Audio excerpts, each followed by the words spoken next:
આગામી 7 ડિસેમ્બરના રોજ ભારતીય વાયુસેનાની સૂર્યકિરણ ટીમ દ્વારા રાજકોટના અટલ સરોવર ખાતે ભવ્ય એર શોનું આયોજન કરવામાં આવશે। આ શો તાજેતરમાં વડાપ્રધાન નરેન્દ્ર મોદીની હાજરીમાં કેવડિયા ખાતે યોજાયેલ એર શો જેવો જ હશે અને સરકારની મંજૂરી મળતા આરએમસી તંત્ર દ્વારા તૈયારીઓ શરૂ કરી દેવાઈ છે।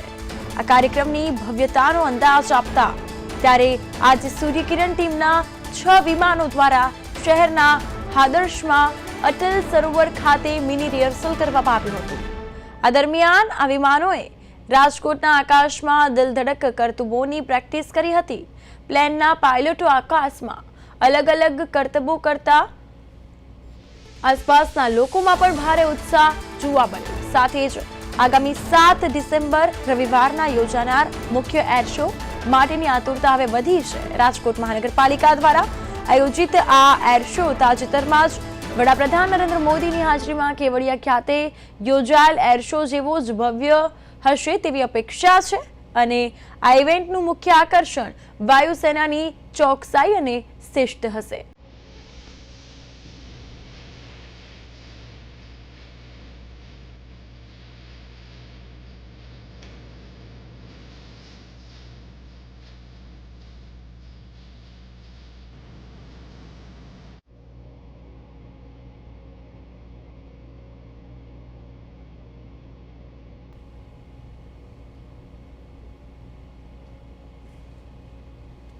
રાજકોટમાં આગામી 7 ડિસેમ્બરના રોજ સૂર્યકિરણની ટીમ દ્વારા ભવ્ય એર શોનું આયોજન કરવામાં આવશે।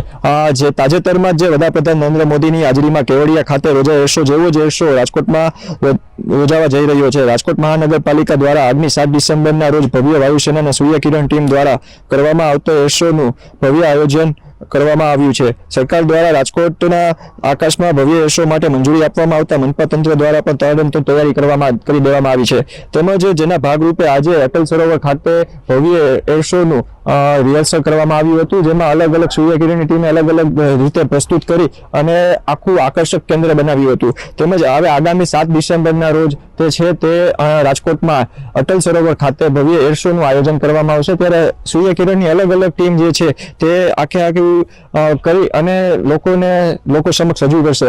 તેમજ આ પ્લેન જે છે તે પુણે એરફોર્સથી ત્યાંથી ટેક ઓફ થયા હતા, ત્યારબાદ રાજકોટ આવ્યા હતા અને હવે રાજકોટથી જામનગર જઈ અને તેના મુખ્ય બેઝમાં જશે। આગામી 7 ડિસેમ્બરના રોજ રાજકોટ ખાતે અટલ સરોવર પાસે ભવ્ય સૂર્યકિરણનું એર શોનું આયોજન કરવામાં આવશે। ધનંજય સોનેચા, પ્રદેશ 24 ગુજરાતી, રાજકોટ।